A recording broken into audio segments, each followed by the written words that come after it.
গ্রামের ঘন জঙ্গল, অদ্ভুত সব ঘটনা ঘটে।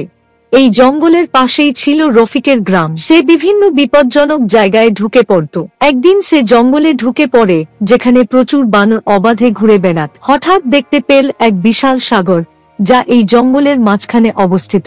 এই সাগরের পানি এতই স্বচ্ছ ছিল যে নিচের মাছগুলোও দেখা যেত।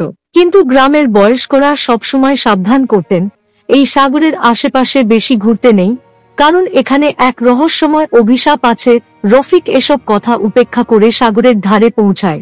হঠাৎ শুনতে পায় একটি কর্কশ আওয়াজ, যেন কেউ গর্জন করছে। কিছুক্ষণের মধ্যেই সে দেখতে পায় এক বিশাল দানব, যার চোখ দুটো আগুনের মতো জ্বলছে। দানবটি বলতে লাগলো, তুমি কেন আমার এলাকায় এসেছো? যে এখানে আসে সে আর ফিরে যেতে পারে না। সে ভয়ে দৌড়াতে শুরু করলো।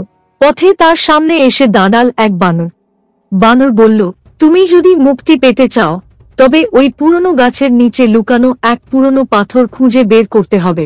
রফিক আর দেরি না করে সেই গাছের দিকে দৌড়াতে লাগলো।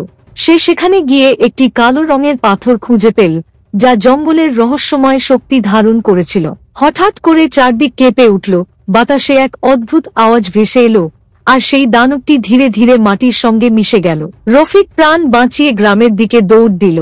বাড়িতে ফিরে সে গ্রামবাসীদের সব কথা জানাল। গ্রামের বয়স্করা বললেন, এই অভিশাপ বহু বছর আগে এক বৃদ্ধ সাধু দিয়েছিলেন, কিন্তু তুমি সেই পাথর উদ্ধার করায় আমাদের গ্রাম এখন মুক্ত।